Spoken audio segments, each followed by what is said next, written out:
In Season 2 of the Nested Healing Podcast, From Surviving to Thriving, we will take you with us on our journey to the many nourishing lands of healing.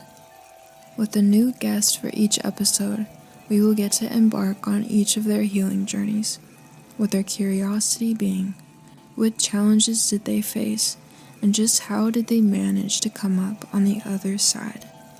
From self-love and acceptance, all the way to dance and movement, we will explore the myriad of healing components shining in each of our guests' stories. How can we relate and apply this to our own lives? How can we brighten our light through a dark tunnel? Stay with us on our beautiful deep dive into healing. All right, welcome to the Nested Healing Podcast. I'm so glad to be sitting down with Ernesto and be able to have a chance to hear your story of healing and recovery. And welcome to the show. Thank you, Jen. Good morning, and I feel welcome, so I'm ready. Wonderful. Well, as we're starting to listen to your story now, I'm curious, what's the best place you'd like to start? I don't know if I have a preference, but um, I guess I would like to say the starting of what I'm grateful for today. What a great place to start. Yeah, I'm grateful today to be able to be of service. That's something that I dreamed about probably since I was a child, but intensely, intentionally, and purposefully since 2010. But being of service, I think it's for me is the best antidepressant that I can pop every day by making a choice to be of service to somebody, whether it's helping somebody carry a grocery bag from the store to taking in a family member, which I did. I took in my nephew about a month ago. They were going to put him in foster care, remove him from the home and put him in foster care. And I said, nope, I'll be right there. And it's been a challenge, but I know it's going to make a difference. Mm, Yeah, so yeah. I'm grateful for my wife. I'm grateful for my sister. I just met my sister, my little sister, 2 weeks ago, Sandy, after not seeing her after 25 years. So that was pretty big. That was pretty neat. Um, I'm grateful for the relationship with my daughter. It gets choppy sometimes, but I try to be understanding that I wasn't there for a long time. So um, most of her life. So I try to be understanding and patient. I'm grateful for my life today. I mean, last week I took a cruise to Calipatra on a Harley, and it was just me in the road and the wind, and just feeling free, Mm, peace. Even though some people might say that's kind of crazy, but it's not to me. I'm just grateful um, to wake up and be able to smile sometimes. Mhm. beautiful. I hear so many themes of service and freedom and connection in what you're grateful for. Yeah. Would you say those are some of the things that were most essential in your own healing journey? Yeah, for a long time, I dreamed about being able to be in these shoes, yet my life choices and lifestyle didn't match up with those dreams, and so I had to make some pretty drastic changes, mainly challenging old belief systems and values, and you know just things that didn't match up with the things that I'm grateful for today.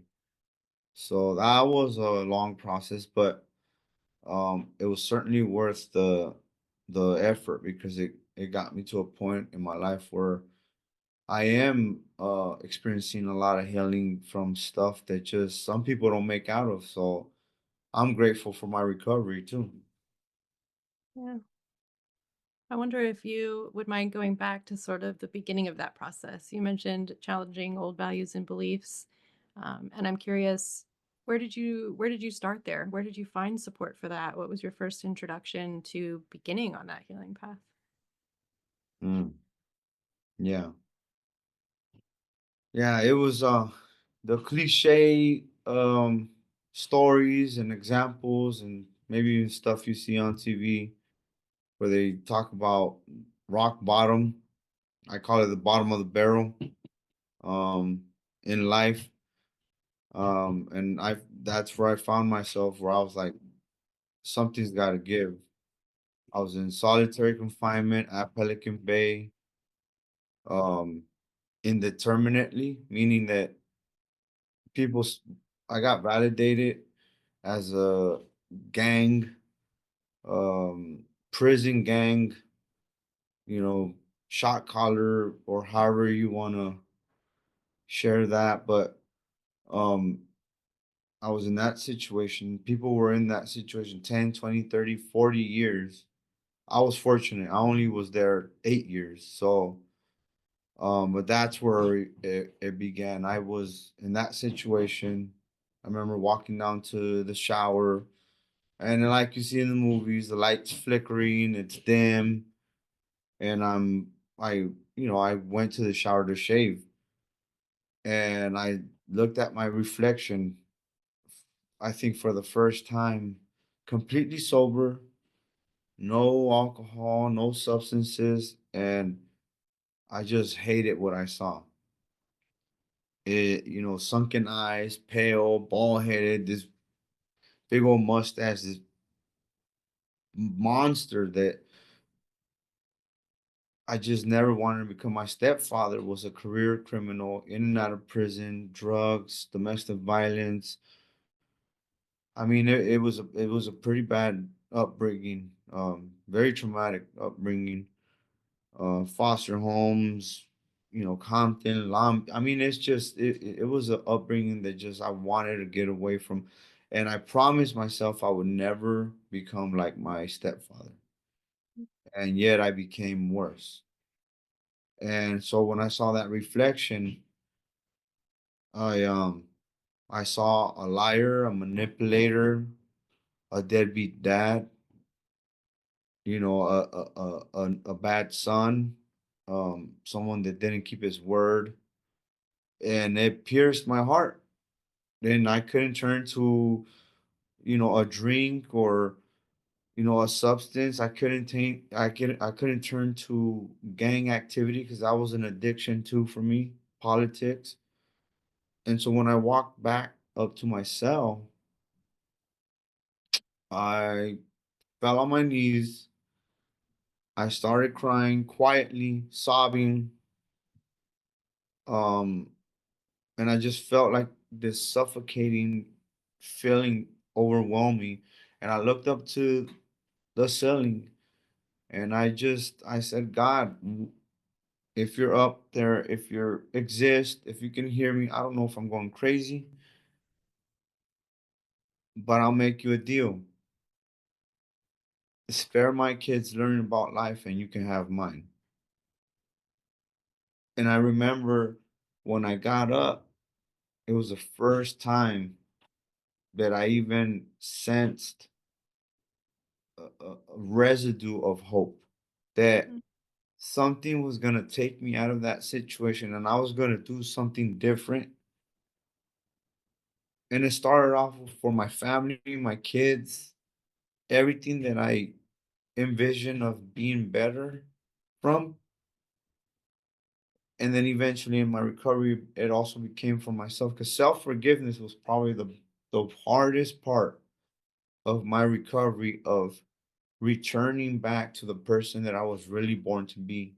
Because I wasn't born to be an addict or a criminal or a gang member or someone that lied, cheated, and destroyed. I wasn't born for that. I was born to love, to be kind, to cooperate, to help my community, to be a responsible father, a loving husband, a caring human being that just gave back or shared with human beings around me of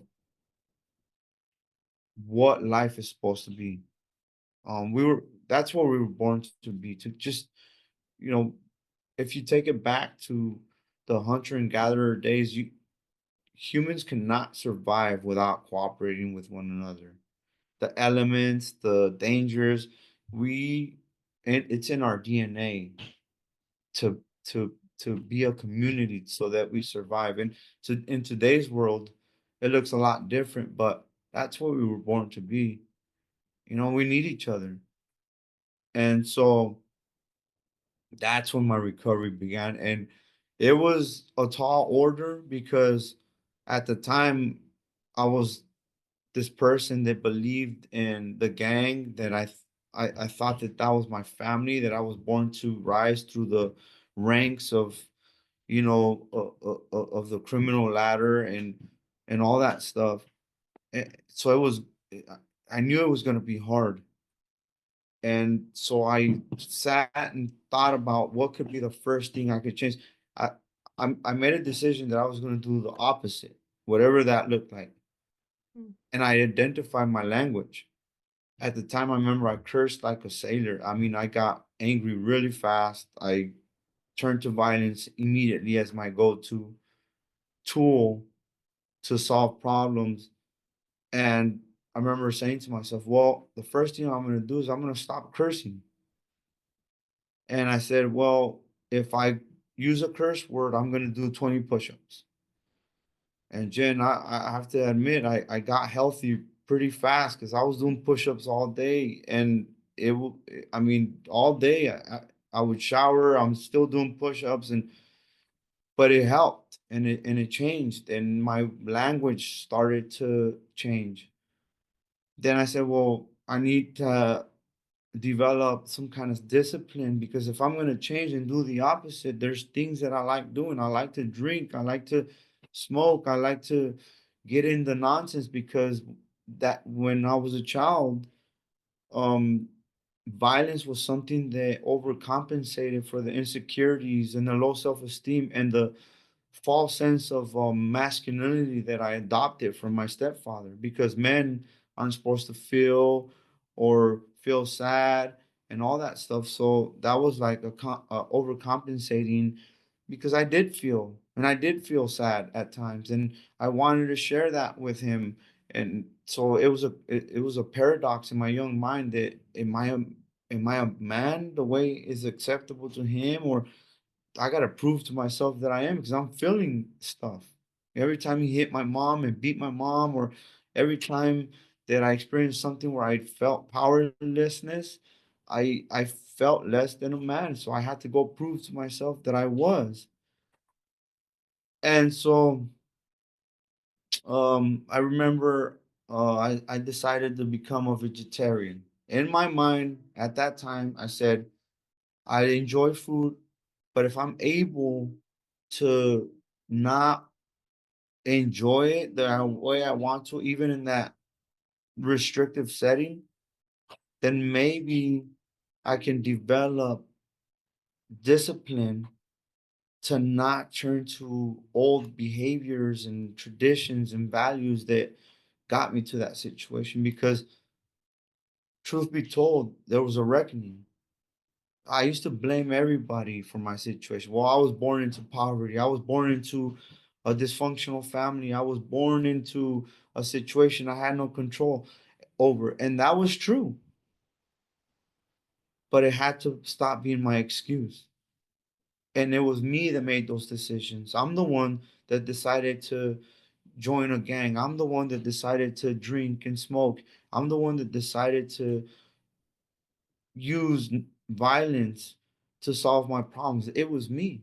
And that was not an easy pill to swallow, because it meant that I left my daughters behind by my own choices. So I became a vegetarian for 8 years.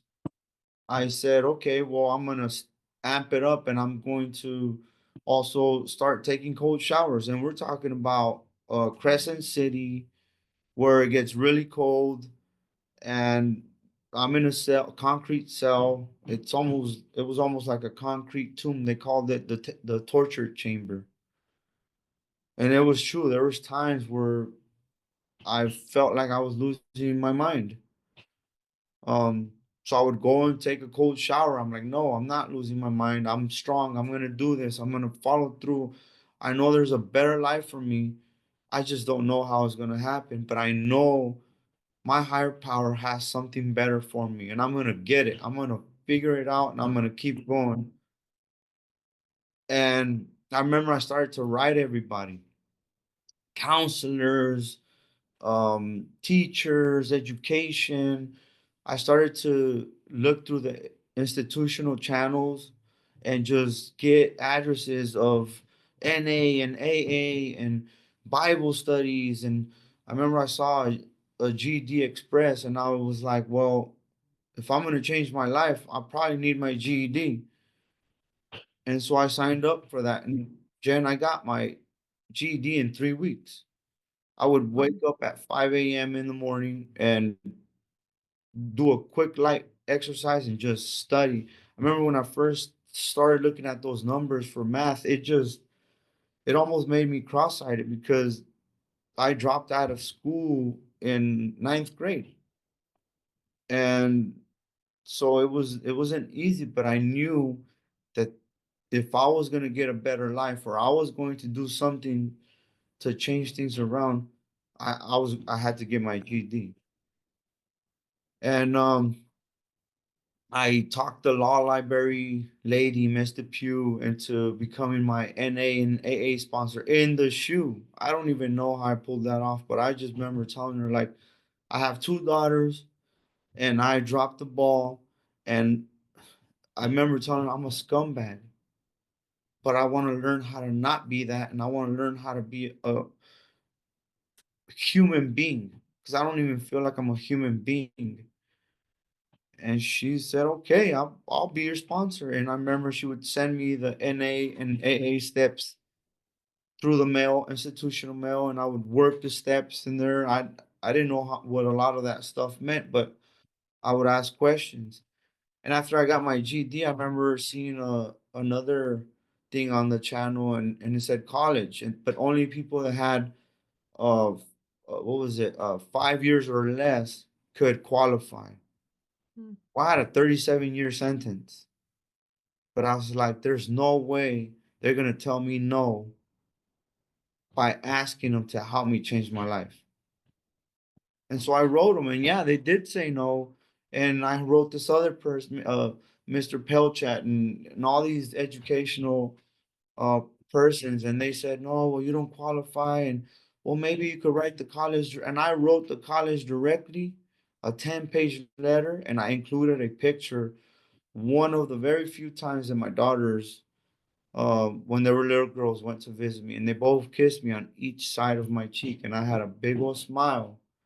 Mm. I think there were 7 and 6 or 7 and 5, and and I sent that picture. It was my only picture that I had of that moment. But I said, you know what? I'm going on a leap of faith here, and I'm just gonna pour my entire heart on this process, and I'm gonna send this picture. It means the world to me, especially in this situation, this restricted situation, but I'm gonna send it. And 2 weeks later, some lady walks into the pod. And you stop at the gate because it's so restrictive. There's a gate. We're able to come out of our cell one at a time only. And some lady said, "Hey, is there a Rodriguez here?" And I was like, "Yeah, what's up? That's me." And she's like, "Well, I got some college stuff for you." And I said, "What?" And they opened my door and I walked down, and she's like, "Here's your stuff. You're in college now." And Jen, I went back to my cell and I got emotional because I was like, Mm. you know, people are responding. People are responding. There was this lady, this officer, the control booth. Her name was Miss Stacks. Loved me. She loved me. Um, she would hear my hopes and my dreams that I started to share with people around me. People were like, I remember I got on the tier one time and I said, I'm gonna be a youth counselor. Because that was the first time, and I said, you know what? I can do something. All that stuff that I went through, maybe somebody else won't have to. And I got on the tier and I said, I'm gonna be a youth counselor. They laughed at me. They're like, dude, you're losing it up there. Like, don't you know where we're at? We're never even getting out. How are you gonna be a youth counselor? I said, yeah, I know. But I walked back to my textbook. I knew my higher power had something better for me. I didn't know how it was gonna happen, but I knew it. That lady used to let me borrow the calculator when I was doing the college math because that was a whole nother challenge. I remember working on one math problem for like 3 days and I couldn't figure it out. I couldn't figure it out. But I said, Ernesto, if you're gonna make this happen, and if you skip over this problem right here, what else are you gonna skip through? And I sat all day. I didn't even eat or exercise, nothing. I was stuck on that math problem. And so I figured it out. And when I figured it out, I said, there's nothing that's gonna stop me from becoming that youth counselor one day. There's gonna be something better for me. And that's how I approach my recovery. I wanted something better so badly that there's all kinds of challenges and situations that almost seemed impossible that could be hurdled, especially in a situation like that. But for me, it was like my life depended on it. My internal life, my internal well-being, my internal health, I I felt like for the first time I was able to breathe a little bit more. You know, like fresh air. And I wanted more of that. I felt like my lungs were being filled with life for the first time, with purpose, with meaning, with a direction that was going to find some kind of healing from the kind of life that I was born into. I was abused, rejected, molested, neglected, all of the above in my upbringing, but I knew that somewhere, someplace in the near future or the long future, whatever it took, I was going to find peace.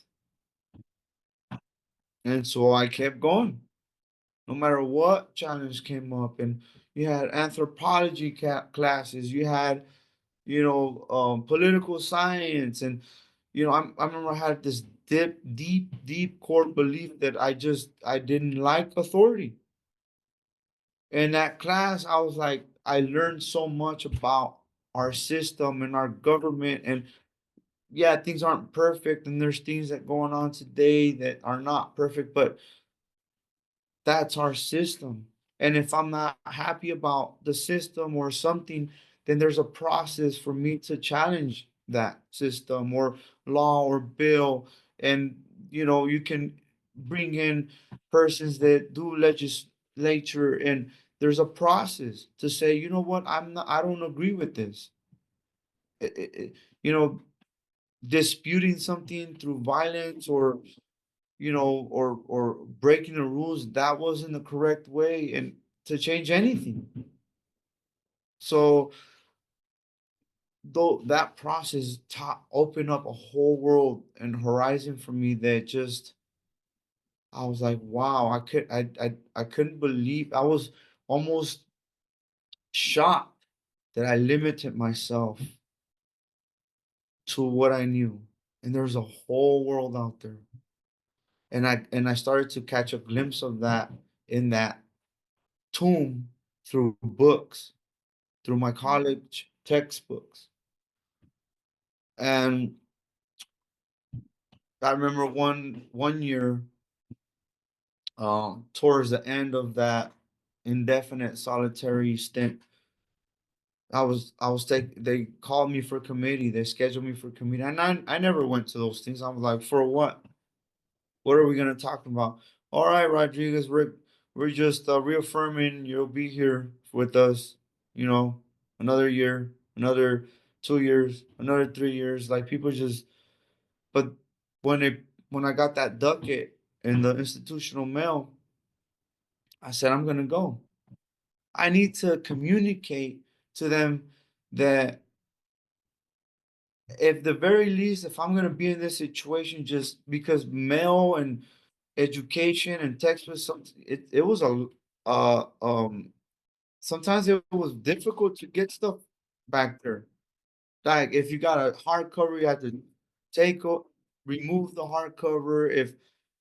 If you know there was just a lot of red tape, and I just wanted to communicate to him like, look, just help me get my education because at some point this is gonna come into play. And so I decided to go. And when I went, it was a different dialogue. It wasn't just to say, hey, Rodriguez, well, we're just gonna continue your program and you'll be with us another year or so. They looked at me and they said, Rodriguez, what happened? And I said, what do you mean? I didn't do anything. They're like, no, no, no. We see what you're doing. What's going on with you? And I poured my heart out. And they said, well, we want to let you know that you're gonna get out of the shoe. We're gonna give you a chance. And I said, what? I said, don't play with me, please. Please don't play with me. And they're like, no, you think if we let you out, you could program and you could stay out of trouble. I said, you let me out of here. I said, you won't hear a peep. Well, I said, scratch that. You will hear peeps out of me because I write a lot of inmate requests for education and classes. So I'll be a problem with requesting and wanting education and self-help and recovery stuff. They're like, we're fine with that. And they said, well, we want to share another thing. And this was in around November of 2015 or October of 2015. They said there's some laws that are in the works right now that might even make it possible for you to get out of prison. I said, okay, look, one step at a time. I'm getting out of the shoe. Don't get my hopes up because this is good enough for me right now. And they're like, no, keep doing what you're doing. There's some stuff that's going to affect you. And they're talking about Senate Bill 261, the youth offender law, where if you were incarcerated under the age of, at the time, 23, that if you displayed maturity, change, growth, they'd give you a chance to parole. And so I remember I got out of the shoe. It was 2 days before Christmas. And I went to the main yard and I was so grateful to be out of that tomb. It was snowing. I remember the first day that I hit the main yard, it was snowing. And I started to jog around the track and I started to run and I started to fly so fast. I took off my shirt as I was running, and it was snowing, it was cold, but I felt so free and full of hope that I didn't feel the cold. I just felt the freshness. And people, I remember when I stopped, people were looking at me like if I was nuts. But what they were seeing was a ray of light of hope that I assisted and helped to change that yard. It was high desert, 180, maximum security prison. And I was there only 8 months, and they gave me the first institutional behavioral override to a level 3. Never thought I was gonna hit a level 3. I had so many negative behavioral points that it was just not gonna be possible. But I was the first behavioral override. But in the time that I was there, I got Gogi started. I started a tutoring program. I broke racial lines and brought the people that were in college together because I got good at college. So I started tutoring people. People were getting hope, like you're talking about that we could probably get out to. I'm like, dudes, a law just passed. Yeah, a law passed that people would have a second chance to be free, but they were gonna have to work for it. And when I left that yard with hope. There was hope in that yard. If people know anything about high desert and the culture, of that place, it was just dead, like Walking Dead. And I left, and there was programs in Gogi and college, and people were sharing and interacting. It taught me for the first time that kindness and love can trumps everything.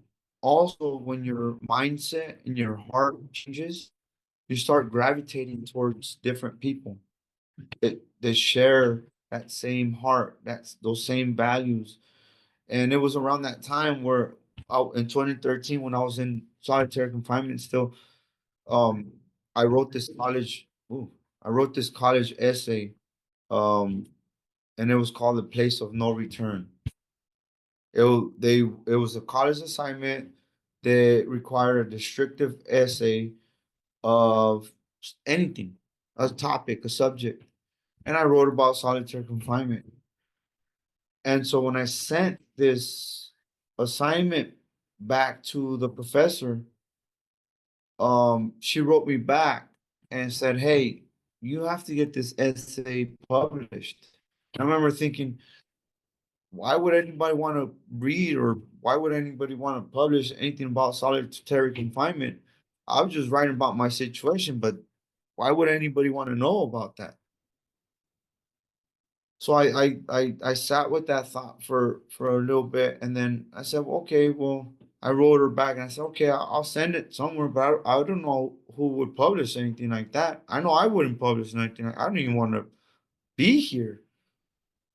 And so at that time we were doing hunger strikes too, to change the conditions of solitary confinement. 'Cause it was at that time it was boxers, t-shirt, bubblegum shoes, and everything that you got on canteen were in paper bags. Like the very minimum. We had nothing in there for years,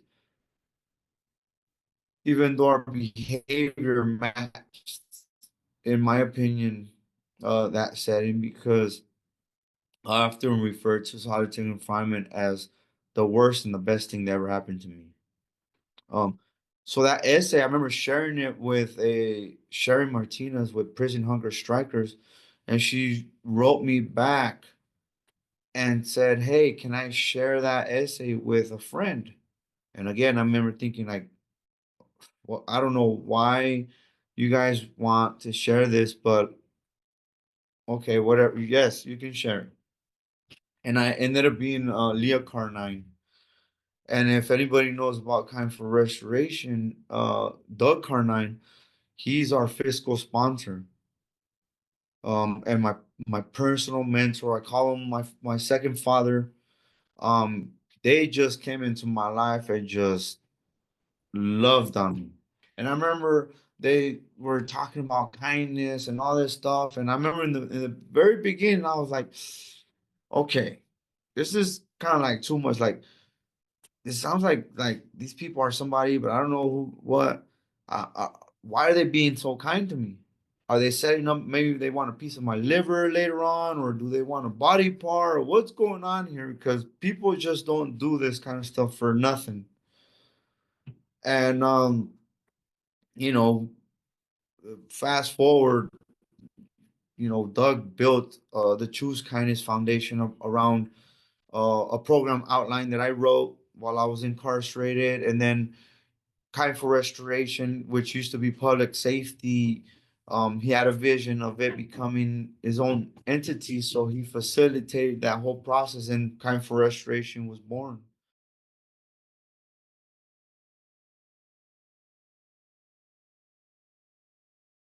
All right, so I'm gonna kind of welcome us back to a part two. Do you remember where we left off before I start, Ernesto? Mm.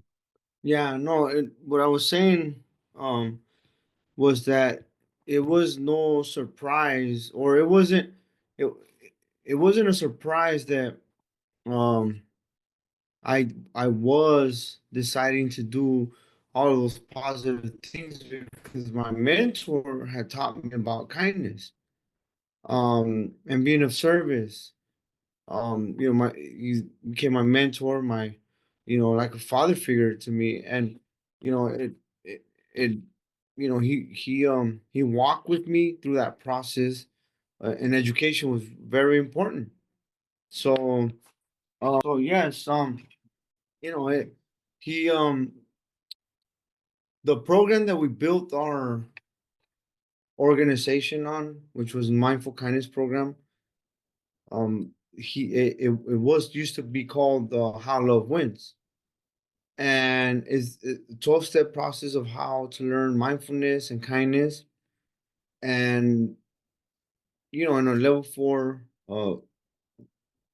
prison yard at high desert, you're not supposed to interact like that or cross racial lines or do all of those things. But love and kindness will trump any kind of situation, and which is something that I learned. And so yeah, we did a lot of work there before I left, and he always assisted me in any project, getting programs started, education. They've been educators most of their life, in their career life. So I remember Linda, who's also an educator. She would send me like curriculums to be able to tutor people that have learning disadvantages, minority. There's certain learning styles, different learning styles that can be used to teach people anything. So I soaked it in, I digested it, and I used it in my environment, and it helped. The kinetics about different learning styles. Some people do better at seeing, at hearing, at touching. That you just got to figure out what their learning style is, and it's something that we did um at High Desert. And so it was a very inspirational experience for me, because I was able to witness that l- love does win. Um, and so that's what I did at High Desert before being transferred to a level 3 setting, which, as I was sharing, that I never thought I was going to be able to do because of the points that I had. There's no way I was gonna make it to a level 3, and then the behavior override changed all of that. So when I was transferred to Ironwood, there was an amplification of self-help programs, CGA, AA, NA. There was TUMI, there was lifer groups. There was just, I was juggling maybe about 16 self-help programs a week, and college, and vocational um, training with computers. Looking back, I really don't know how I was doing all that in a week, that kind of a program, but I know that I was thirsty, I was hungry. And if I was going to be a youth counselor, I was going to do everything and anything associated with becoming a youth counselor. And so, there was no time for sports or TV or a program. I remember I stopped watching TV. It was in 2014. I stopped watching TV. Mm. There was just no time for TV. I stopped watching sport, and I was a sports fanatic. I just stopped watching sports and TV altogether. And so in the morning, I'd wake up with, okay, my strategy for the day. Today, how am I going to prepare today to be a youth counselor? And that was my mindset every day I woke up.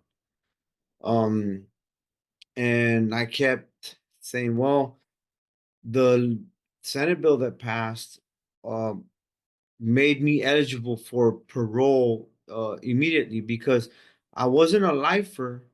Although I lived like a lifer for a long time, I technically wasn't a lifer. I had 37 years no life, which meant that I'd be eligible for parole after 15 years into my sentence, because that was the law. Senate Bill 261. If you had life, you would have to do 20 or 25 years, depending on your case. And then if you didn't have life, if you had 50 years, 100 years, no life, then you were eligible for parole after 15 years. So there was times where I stressed on it a little bit. I was like, when is my number gonna come up? And so, um, I even stepped on the pedal a little bit more. I was like, well, if I'm gonna get out, then I have to really be ready because I've been waiting for this opportunity. I did therapy, counseling, mental health, self-help programs, reflections. I must have written thousands of papers of self-reflection and processing how my traumatic events affected me and influenced uh, the trajectory of my life. Um, I lived and made decisions based on pain, on hurt, on trauma, on thinking that people were out to get me and hurt me and take advantage of me. And it, even though I experienced that stuff, it just it wasn't true for every situation. So my ability to adapt to environments became maladaptive. I wasn't able to for a long time. And so when I started to do that work, um, I was able to adjust and say, okay, well, this setting is different. So you know, it could something bad happen? Yes, but is it going to? Who knows? It's a different situation. And so being able to be mindful and understand that a trigger took me to a back to a place of hurt, it it really wasn't the present. And so through that therapy and that counseling and all that work that I did, I was able to gradually be able to experience life in the present. And what that meant for me is that I was able to smile and hope and laugh and share people that anything is possible. That if you do the work and you're able to deal with that trauma of, people disappointing you, of hurting you, even parents that are supposed to care for you, they made decisions based on the information that they had, and then they had their own shortcomings and defects of character and addictions, um and that's the best they had at that time in their situation. So it helped me not take it personal. Mm. It helped me to understand that nothing was wrong with me. um it was my decisions that obviously were got me in those situations. I'm trying to get my life back from incarceration, but it wasn't me personally that there was something defected with as a human being, as a person. And I could live in the present and I could maybe be loved and love. And it's something that it was not easy to forgive myself for all of the bad decisions or the poor decisions that I made, particularly that affected my daughters. It wasn't easy.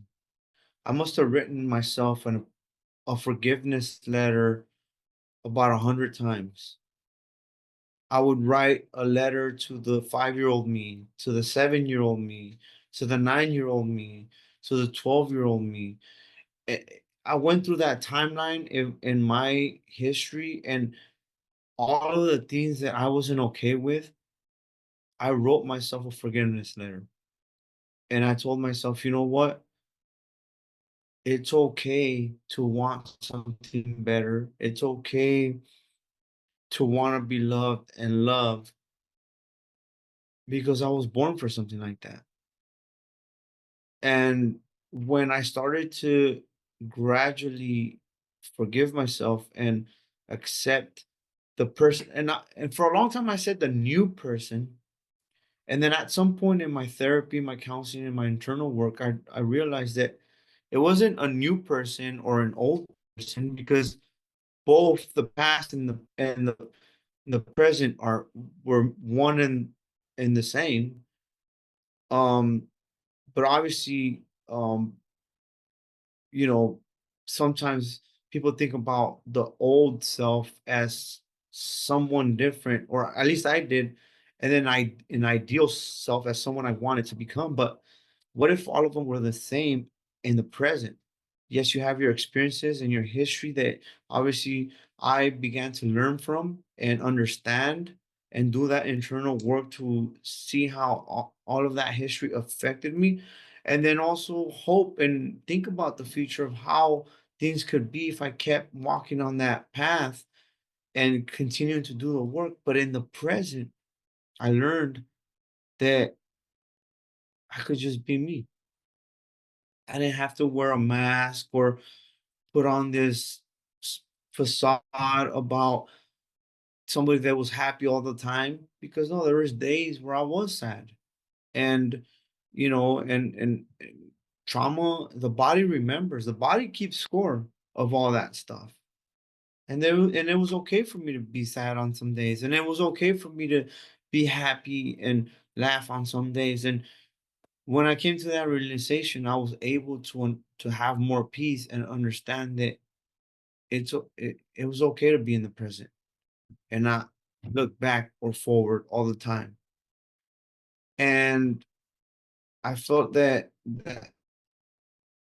being in that healthy state, I was able to help others around me also get healthy and work and go and support them and walk with them through that process, just like the Carnine family walked and supported me through my process.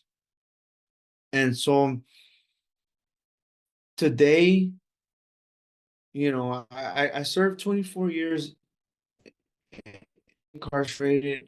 I went to level 3, and then got certified as a addiction counselor, and I did all these wonderful things that that affirm my work on pieces of paper, like degrees and certificates and all that stuff. But today, as a free person, and yes, free from incarceration, but as a free person internally from my pain, my hurt, my trauma, my fears, and even my hopes and dreams, because sometimes that can put us in some kind of box that I have to do this, I have to get to there, I have to accomplish this, and I gotta get from point A to point B. Being free is something that I realize that is priceless, and being able to help someone share that gift is a my life's work that just it keeps on giving. And I feel like it's the best antidepressant that I can take on a daily basis that I don't have to pay for.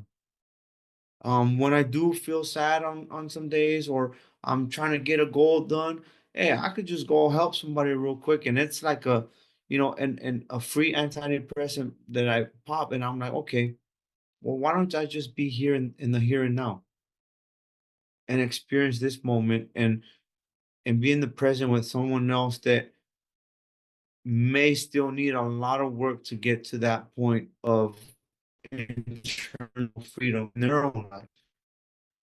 And I like to think that I'm in a lifelong process of healing and recovery and work.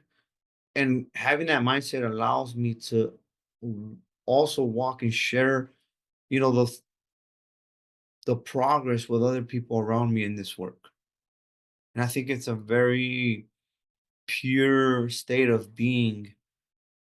And I'll have some days that I'm sad, or trying to get something done, but I'll bring it back and like, okay, let's be in the present and let's use everything that has happened and that could happen, and just be in the present to help somebody in their process. And so it's been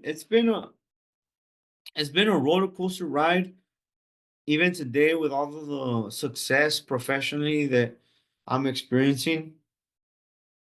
But I don't think I'd change my experience for anything. I'd, if I could go back and change the harm that I caused others by my poor choices, of course. But I think that my experience and all of the stuff that I've had to overcome has given me uh an ability to have insight into to be in the present with people that may not know the next step to healing and progress and being free on the inside. It's not easy. So that's that's kind of one of what comes to mind as I share this my story. Thanks so much for sharing your story with us. I'm curious if you could say a little bit about what it was like for you in the beginning, practicing mindfulness and meditation and getting present. So, for someone who may be listening who relates to parts of your story and is very much at the beginning of their healing journey, what feels like the first step that you would leave them with? Don't beat yourself up. I remember when in the beginning when I used to try to practice mindfulness and I'd start immediately to think about all these different thoughts and ideas and my attention span would jump all over the place. And then I came to a point where I said, okay, well, my thoughts are going to be my thoughts. Bring them, let them flow through. But let me continue to focus on something in the present, like, a crack on the wall or a sound that I was listening to in the distance, or a scent that was around me, or even the way the concrete felt on my body as I sat. And that patient practice allowed me to recognize when I did have thoughts or feelings or emotions, but it gave me a discipline to be able to still keep my attention on the present moment. So I would say to the person practicing this very effective tool, in my opinion, and there's evidence, a lot of evidence behind it as well, that it's okay if you do have distracting thoughts or emotions that take you back to a time and place that you're trying to heal from. Keeping your attention or your current intention on that object or that sight or that scent or your present intention through that with time and enough practice, it will get better. Um it in the sense that you'll be able to notice those emotions and thoughts, but also live your best present life. Yeah. Yeah, thanks. One other question too, I'd love if you to explain for our listeners. I know you mentioned earlier in part one, sort of difficulty with being with feelings or expressing feelings when you were younger. That the whole range of feelings didn't feel really available to you in your upbringing or acceptable, maybe. Although of course you had feelings. And now you mention here in this towards the end of the interview how it's okay to have days where you feel sad, that all of the options and all of the emotions in the spectrum of human feeling are available to you. But I'm curious, if you were to go back to that starting point on your journey, what were some of the things that helped you as you were beginning to work with feelings when you were newer on your healing journey? What helped you expand that capacity to tolerate and be with feelings? Honestly, it was exercise. Exercise was like a comfort, something that it became my comfort. And now know what I know about addiction and trauma and what chemicals exercise releases, I understand how they did help with um processing that stuff, because when you exercise, it obviously it releases endorphins, dopamine, and those are chemicals in your body that are uh, associated with um the reward system, and then also dealing with pain physically. So every time that I did felt overwhelmed, or that I was experiencing something, or I was working on something internally that was not easy to face, I would start to exercise. I'd start to do some push-ups or some burpees, and then when I was out of solitary confinement, I'd run around the track or go do some pull-ups, or even play some handball. And so exercise was something that helped me cope through that internal work. And people will have hobbies, or crafts, or something that activates the reward system, but for me it was exercise. Mm. Yeah, thanks. Also, just another question I'm curious about, and you did touch on this a little bit when you were sharing, but I'm curious how you would say your own perception of yourself, your self-image changed from, say, young adulthood to now, like the way that you viewed yourself at, say, 20 to where you are currently today, and also your view of the world and how those are related. Yeah, so when I was in my 20s, I obviously, through all those negative experiences and traumas and things that were not okay, obviously the I saw um the world around me as a bad place, and I saw myself as someone that had to survive at any means. And so I justified a lot of things. So, being able to, for example, harm somebody because of politics, or something to that nature. Um, I felt like I was numb. I felt um like I didn't feel, or if even if something would come up, I just it a survivalist, as even at times when I did open up a small little window, as a monster even. Um, but today, um I see myself as a caring, loving person. I feel a lot for others, especially, and I get sad some days. I'm happy most days. Um, and I see myself as someone that can support someone through healing. And the way I see the world is that it's full of hope.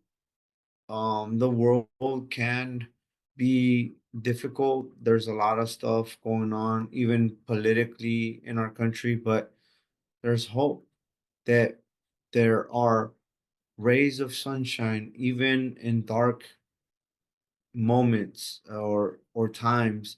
There's rays of sunshine everywhere, rays of hope, people that have a bright light, and if they just allow it to shine a little bit, it helps in that space around them, with people that need help. And so I like to think of myself as part of that light out here in my community. And there's times where I'm like, oh, that's rough. But then I also remember, hey, well, this is an opportunity to share some of my light onto others. And so I see my worldview is there's hope. Yeah. Yeah, absolutely. I'm so glad you brought it back to hope and remembering that hope that you felt about becoming a youth counselor someday when you couldn't even see the path yet, way back in the beginning. And now today you are a youth counselor, um, and you're in charge of an Mm. organization that provides youth counseling at a larger scale. And you're out and in the community and helping youth. And I'm curious if you want to share just a little bit about that. How has that been since you've been out in the community being a youth counselor? You've made it there. Yeah. So, um, I have I work with um different ages, adults and youth. Um, it's a co-ed. We have 12-year-olds, 13-year-olds, 14, 15. There's this one kid though. He's 17, and he has a child already. Um, has gotten in a little bit of trouble. And there's some transference there, or some counter transference, because I see a lot of myself in this kid. Like, he's in that stage right now where it can take a really, really negative turn, or he can do something about it. And it's like right there.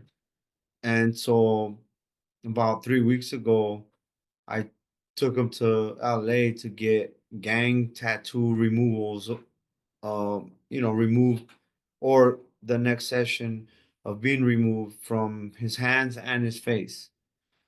And I remember the last time that I took him, which was about 3 weeks ago, um, I had a lot going on that day. It was pretty stressful, but I remember like there's no way I'm gonna cancel this. And I remember driving over there and I was thinking to myself, I wish somebody would have been driving for me like that, no matter what. And so, I picked him up and took him to LA, and the whole time I'm like, man, bro, I believe in you. You're gonna make it. He wants to be a firefighter as his dream situation. So I found him a resource of the explorers to just kind of get in that in that environment, that situation, just to feel it out. Like, you can make it out if you do the work. So getting the tattoos removed is going to probably be about 8 more sessions, and I'll every time I'll take them. There's nothing, no matter how busy I am or what meeting or what schedule, there's no way that I'm gonna miss that appointment, because people missed it in my own life, and I didn't make it for a long time, and I learned the hard way. And I would say that um that could be a difference maker. Yeah. Well, thanks for showing up for the youth you're showing up for today. Yeah, Yeah, it's my calling. absolutely. Mm, mm, And thanks so much for coming and sharing your story with us. I really appreciate you taking the time to do that. I'm mm. curious, as we're wrapping up the episode, what would you like to leave listeners with? Um, or what are you working on in your healing today? What's up for you in the present in your own healing journey? You never know when you're gonna miss an opportunity for being kind to someone. Um, we're so busy, life is so fast, phones, computers, work, and sometimes we miss opportunities to be kind, and you never know how that's gonna help the next person. So I'd say stop and look for opportunities. They're around us everywhere. Um, that's something that I'm working on. There's times where I have so much stuff going on, and you know, grant writing, or you know contracting and policy and SOPs and all this stuff. I have to stop and remember that I don't have to always do, because in my recovery I'm always, I shared it in my story that I like to pop those, antidepressants of being of service and helping, and it helps me too. But sometimes, it's okay to stop, and when I'm able to, I find genuine, no, like, goal oriented uh acts of service. They're genuine, just spontaneous opportunities to be kind and help somebody that could be the difference maker. So I would say let's not miss those opportunities.